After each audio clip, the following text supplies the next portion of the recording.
Buddha insight में आपका स्वागत है। कहानी में आगे बढ़ने से पहले गहरी सांस लें और बुद्ध कमेंट करना न भूलें। यह एक छोटी क्रिया की तरह लग सकता है, लेकिन यह आपको आंतरिक शांति और शक्ति देने में मदद करता है। एक बार की बात है, जापान के शांत पहाड़ों में बसे एक शांतिपूर्ण मठ में हिरोशी नाम का एक युवा साधु रहता था। हिरोशी अपने दयालु हृदय और दृढ़ निश्चय के लिए जाने जाते थे। मठ के प्रांगण में एक सुंदर ज़ेन रॉक गार्डन बनाने की उनकी गहरी इच्छा थी, लेकिन उन्हें नहीं पता था कि कहां से शुरू किया जाए।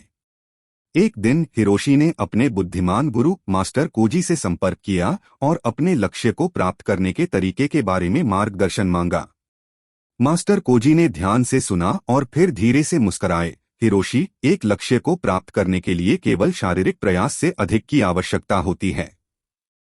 इसके लिए एक सचेत और अनुशासित दृष्टिकोण की आवश्यकता होती है।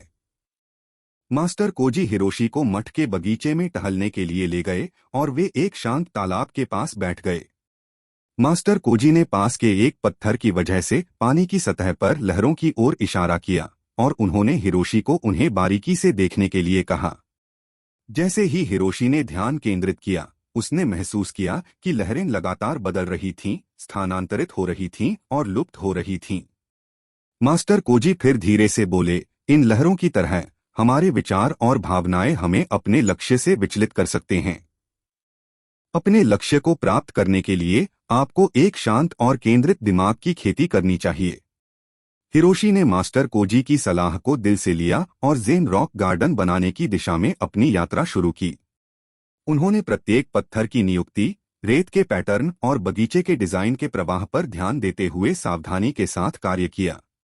उन्होंने लगन से काम किया, विकर्षणों और शंकाओं को दूर किया और वर्तमान क्षण में खुद को पूरी तरह से डुबो दिया।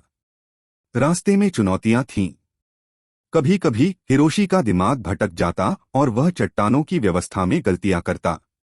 दूसरी बार जब चीजें योजना के अनुसार नहीं होती तो वह निराश हो जाता था। लेकिन मास्टर कोजी ने उन्हें अपने प्रति धैर्यवान और दयालु होने की याद दिलाई, क्योंकि वे जानते थे कि किसी भी लक्ष्य को प्राप्त करने के लिए आत्मकरुणा आवश्यक है।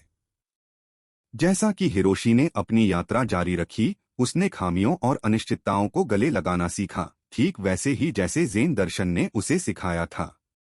उन्होंने केवल अंतिम परिणाम पर ध्यान केंद्रित करने के बजाय प्रक्रिया में ही आनंद पाया। उन्होंने यह भी देखा कि बदलते मौसम ने बगीचे को कैसे प्रभावित किया और तदनुसार समायोजन करते हुए प्रकृति के साथ सद्भाव में काम करना सीखा। अंत में महीनों के समर्पित प्रयास के बाद हिरोशी ने ज़ेन रॉक गार्डन पूरा किया। यह शांति की भावना को विकीर्ण करते हुए सादगी और सद्भाव की उत्कृष्ट कृति थी। पूरा मठ आनंदित हो गया और हिरोशी को उसके असाधारण कार्य के लिए सराहा गया। लेकिन हिरोशी जानता था कि असली इनाम सिर्फ तैयार बगीचे में नहीं था, बल्कि आंतरिक परिवर्तन में था। उन्होंने एक शांत और केंद्रित मन विकसित किया था, धैर्य और लचीलापन विकसित किया था और एक लक्ष्य को प्राप्त करने के लिए ध्यान और करुणा का मूल्य सीखा था।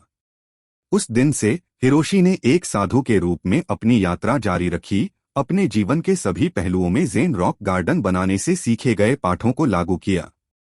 उन्होंने अपनी कहानी से दूसरों को प्रेरित किया, उन्हें सिखाया कि एक लक्ष्य को प्राप्त करना केवल मंजिल के बारे में नहीं है, बल्कि सचेतन और दयालु यात्रा के बारे में है।